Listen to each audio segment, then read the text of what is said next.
Settle in, get cozy, because I have a wonderful story for you. It's a story about a big adventure, the best kind of friendship, and just a little bit of magic. It's the story of four brave friends and a secret lost key.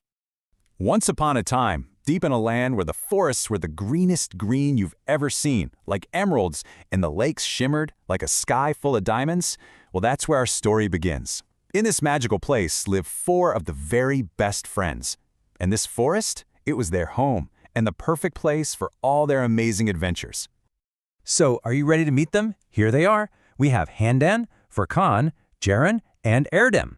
And together, they called themselves the Fellowship of the Forest. I love that. And they had this really special tradition. Every single month, no matter what, they would go on a brand new adventure together. And this month's adventure, it was going to be an extra special one. They had a big goal, to hike all the way to the very top of Rainbow Hill. You see, legend said that at the very, very peak, there was a magical stone. And if just one little sunbeam touched it, poof, it would shine with all the colors of the rainbow. So, of course, they set off bright and early one beautiful morning. Their adventure had officially begun. Handan and Furkan were so excited they were practically skipping up ahead, leading the way. Can you just imagine it? The air smelled so sweet, like pine trees after rain, and it felt like all the leaves on the trees were whispering secrets just to them. As they were walking, Erdem suddenly stopped. He saw something just perfect. He knelt right down, and very carefully he reached between the roots of this big old tree, and he picked the most beautiful, perfect, white as a cloud daisy.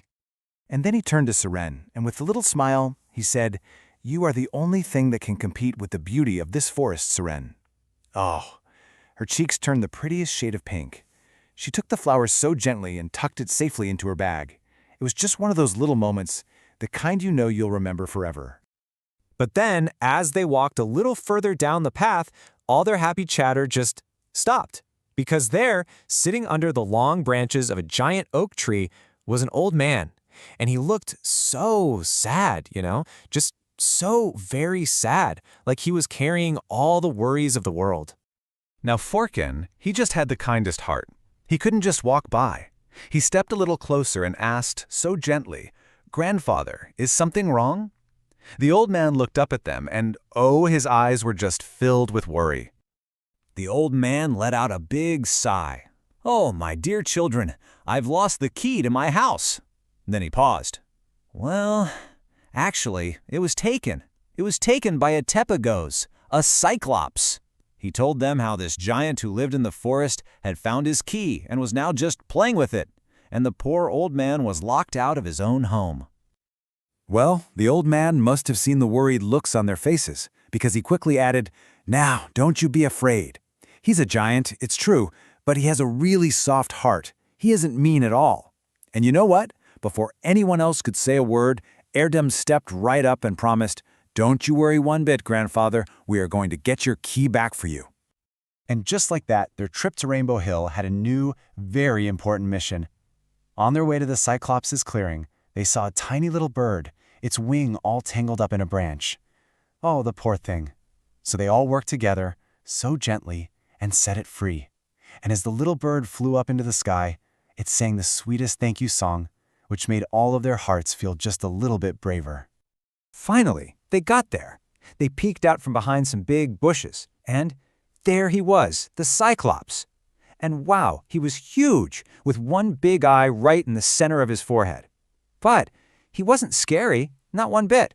Actually, Ceren whispered, he kind of looks like a giant, cuddly teddy bear. He was just sort of mumbling to himself and playing with a big stick, swinging it around like it was his favorite toy. Okay, so the friends all huddled up. They knew they couldn't fight a giant. That would be silly. They had to be smart about it. So, whispering very quietly, they came up with a plan. It was a simple plan, but a very brave one. And it would only work if they all worked together. Okay, it was time. Furkan took a big, brave breath and stepped out. "Hello," he called out. "Wow, that is a really cool stick you have. Can I see it?" The Cyclops blinked his big eye, looking surprised, and then he just beamed. He was so proud. And as he held out his stick for Furkan to look at, Handan, who is as quiet as a little mouse, tiptoed right up behind him.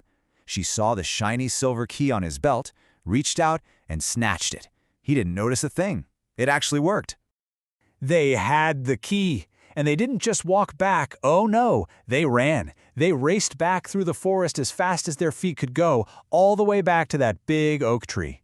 And there he was, the old man, waiting patiently right where they had left him. Erdem proudly held out the little silver key.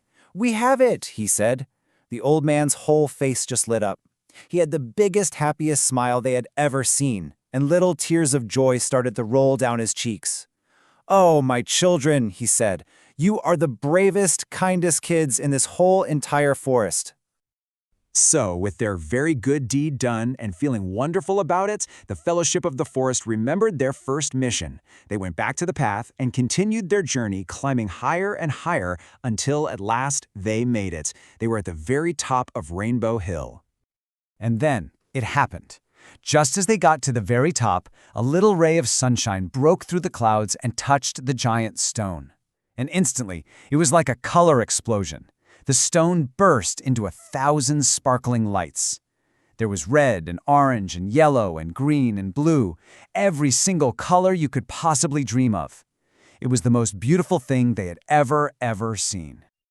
But you know, as they stood there, watching all those beautiful colors, they all realized something.